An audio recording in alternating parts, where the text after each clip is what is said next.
In three, two.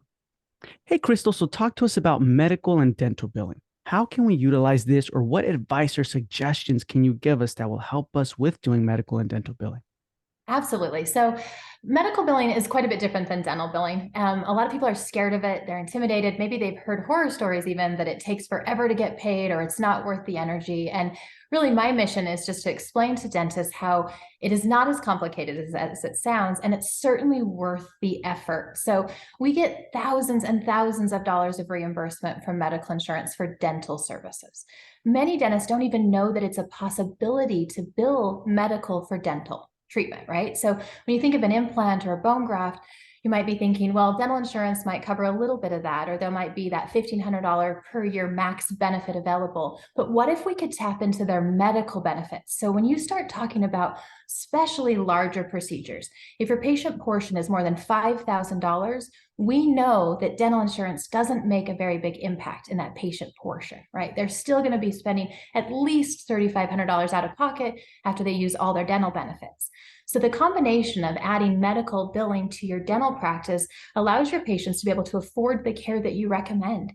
Taking a large treatment, 5, 10, 20, $50,000, and we can get medical insurance to pay sometimes 100% of those procedures. So it's really about identifying the medical necessity. So you see a patient and you're trying to figure out, which insurance should I bill? Should I bill their medical? Should I bill their dental? What are my options? And so what we do is we teach dentists how to find the medical correlation. So when I teach about medical billing, I use the statement a lot. It's not about the what you're doing, it's about the why you're doing it. So if you can prove that there's a medical correlation to your dental treatment. So let's say again, an implant, for example, if you can't chew because of that missing tooth, then that's a medical condition, and we can actually Mhm. bill medical for that. Or what if you've lost that tooth for a medical reason? So maybe you took a medication that caused dry mouth. So now all of a sudden you had acid erosion and just all this enamel was gone because of this severe dry mouth. Well, we can prove to the medical insurance that you are losing that tooth because of a medical condition. So it's just about the why. Can we tie back something that's going on inside of the mouth to the rest of the body, or something in the rest of the body that's affecting the oral cavity? Okay. So then once we identify the dental necessities and we decide, okay, we're going to bill medical, right? Which sounds beautiful. We want to bill medical. Where do we go from there? Like, especially if our front office is not, they're like, how do I do that? Wonderful question. So it all starts with the insurance card. So it doesn't matter how perfect the medical necessity is. If you've got this patient that desperately needs this treatment and you can prove that it's directly related to a medical condition. If the insurance policy doesn't offer dental treatment for any reason, there's nothing we can do. So sometimes our best doesn't trump the payer. Okay, so the Mhm. medical insurance determines coverage. Also, remember your patient chose that plan. A lot of times we get really emotional about how we want to help our patient more, and darn it, this silly medical insurance won't do much. But remember, your patient chose that plan. So they're paying a lower premium to have a higher deductible or less coverage. So, we can't own that. We just have to say to them, unfortunately, the plan that you've chosen doesn't have medical benefits available. Also, let's say Medicare. So everyone knows what Medicare is, right? It's generally thought of as a 65 or older plan. Well, Medicare's changed a lot over the last decade, and we are getting some coverage for dental treatment through Medicare. Okay, so medical red, white, and blue insurance cards, they're actually paying dental offices. But you have to sign the right paperwork. You have to be participating. So you look at the card. If it's a red, white, and blue card and you're not participating, you simply hand the card back to the patient and say, unfortunately, this plan won't pay anything here at our office. But let's say it's a good plan. You get a card and you're like, ooh, I know that one. I think they might cover benefits at this office. You then start with the verification of benefit. So we reach out to the insurance company and we ask them for details. What's the deductible? Are there any plan limitations? Does this plan cover dental treatment for these scenarios? Maybe you're treating sleep in your practice. Well, medical billing for sleep appliances is by far the most common procedure that we bill. So you ask specifically, do they cover sleep appliances? Well, at that end of that call, we give back to our clients a summary of coverage, and we'll actually say yay or nay. this plan makes sense or this plan doesn't. Assuming it makes sense to bill medical because we've called the payer, we verified there are benefits available for these services. Now, the next thing is to talk to the patient. You give them their treatment plan with all their treatment options and with all their payment options. That's going to include potentially dental, right? Because we're still going to bill dental for class 2 fillings. We're still going to bill dental sometimes for the crown or restoration. Some plans only cover the implant under medical. So we're still working very closely to maximize all of the patient's insurance benefits, medical and dental. And then assuming the patient wants to proceed, most of these procedures I'm talking about do require pre-auth. So we would actually then start the process of getting authorization to treat this patient. And if that's approved, which we're averaging about 75 to 80% approvals on pre-auth. So it's a good high number. As long as it's approved, then you complete treatment and you submit the claim the same day you finish the treatment. So it's really not that much different than what we do in dental, with the exception of most dental team members are not familiar with these insurance cards. So they have to learn how to look at them and read them. Gotcha. Okay. Because I was going to ask you, why aren't people doing it more then? You know what I mean? With the medical side. Well, it's not easy. Okay. So I don't want to make it sound like, oh my gosh, like all you do is take a copy of an insurance card and you've got a gold ticket, right? That's not it. You have to code it correctly. You have to have the right documentation. You have to have the right submission tools. So most of our dental practice management softwares do not include enough information on medical to even use them. Okay. So the customers come to me all the time. They're using any number of the large practice management companies, and they're saying, well, they say they have medical, but if you read the fine print, it's very limited. They might allow you to print out a claim, but these claims to medical have to go electronically. So one of the things that causes a little bit of an obstacle is, do you have a submission tool? Do you have a way to get these claims to these medical payers, not dental, but these medical payers electronically? So I think that's one of the obstacles. But I'd say more often than not, the biggest thing is dentists and dental team members don't even know that they can bill medical. It's not even so much they've tried it and struggled. It's just their minds are blown when I show the potential. So then what submission tool should we have, or would you recommend, or how does that work?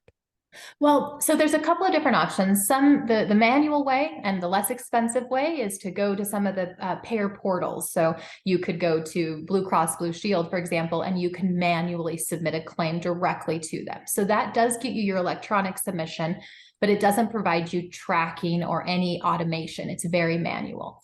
The option that we provide is actually a software solution. So Devdent offers a system called Imagine Billing, and we are a cloud-based medical billing software built specifically for dentistry. So all of our clients are dental, and everything in the software is directly related to something under the dental category. So with our solution, we have the clearinghouse connections and all the electronic communications to kind of take the technology piece out of the equation for the customer. Okay, so if I was front office right now and let's just say there's a implant, right, that needs to be done, and you're like, okay, we're gonna check that out and stuff like that, and then you realize, okay, there is a necessity. It does, the whole body is affected and things like that. I'm new, but I know dental billing, right? But if I have DevDent, I can just use that, and then it like kind of scans it out for me. Pretty much. So we built a crosscode tool. So you can go put a patient's entire dental treatment plan, so their CDT codes, into our software. It crosscodes it to medical forward for you. And then it also adds the diagnosis conditions that are required. So it really takes the coding component entirely out of it, which is a lot of fear. The dentists aren't necessarily scared about the coding because generally speaking, that falls on an office administrator of some kind, right? So when I talk to them, they're always like, oh my gosh, how will I know what codes to use? And how do I do this, Crystal? I don't even know these acronyms. And so what we've done is just take away a lot of that. We've just allowed them to stick in their dental codes. So you use your CDT code, we cross it for you. We show you what documentation is required. And then part of our training program as a new customer is we teach them how to read those insurance cards. We teach them exactly what to look for. We go over case presentation and how to present estimations to their patient, because you now have to explain to the patient their medical benefits. And if it's scary and new to you, Now you don't feel like the smartest person in the room anymore. And we don't like that feeling. So we want to make sure that our office admins are always the smartest person in the room when it comes to their medical insurance benefits. And then we offer a lot of coaching on your clinical documentation. So many dentists haven't looked at their clinical notes in a very long time. So they use auto notes. There's just sentences that are just click, click, click and pre-filled out. Unfortunately, medical insurance spends a lot more time and attention when looking at clinical notes than dental. So we have to do a little better job. So we teach our clients exactly what documentation they need and how to incorporate it into their everyday dental process. So then typically, Crystal, when someone signs on, how much do they see an increase in like their collections or production?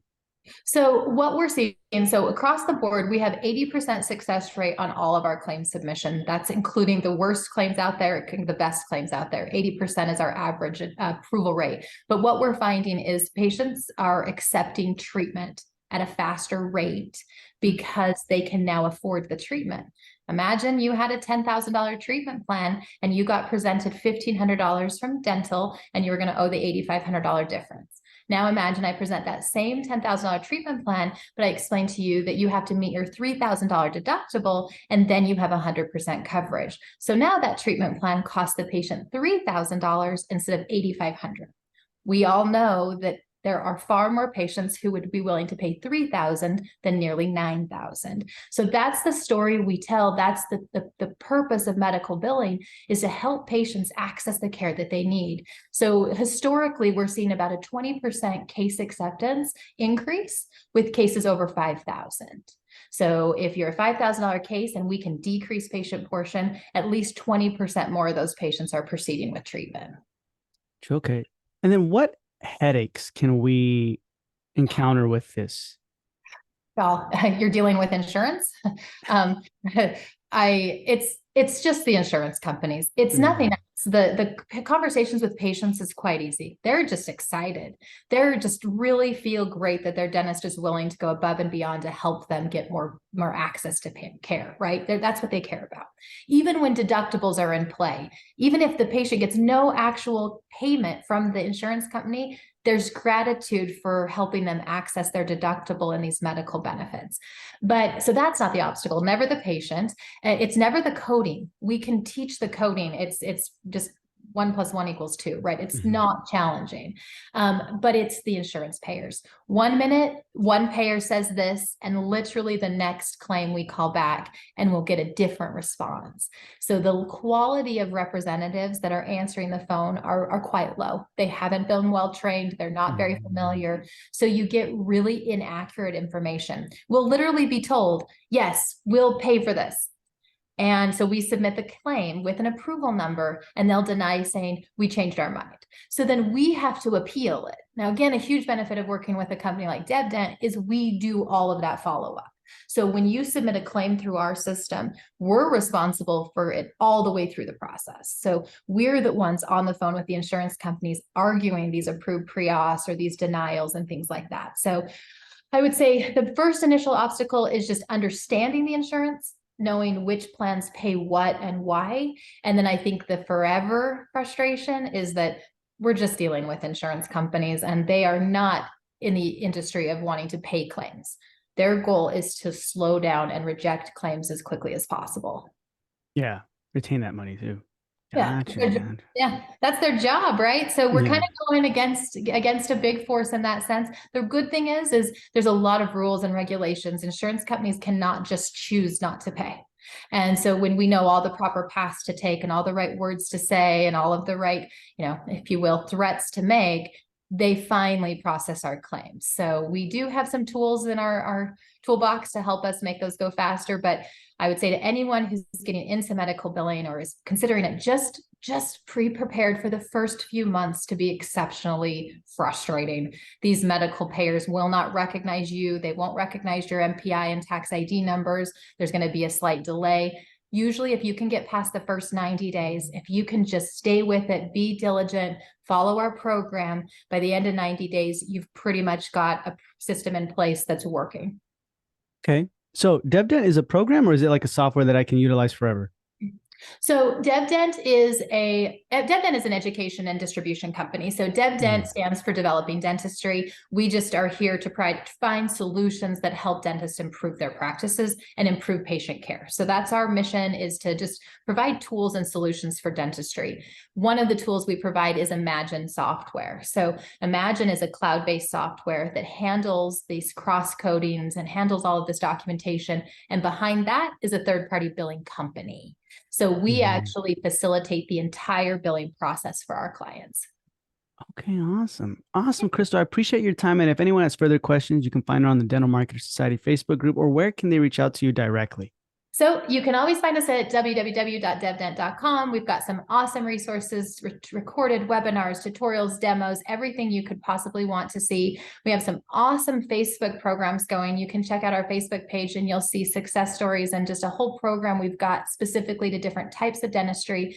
And then if you want to reach out directly, you can reach me at support@devdent.com. Awesome. So, guys, that's all going to be in the show notes below. And Crystal, thank you for being with me on this Monday morning marketing episode. Thanks for having me.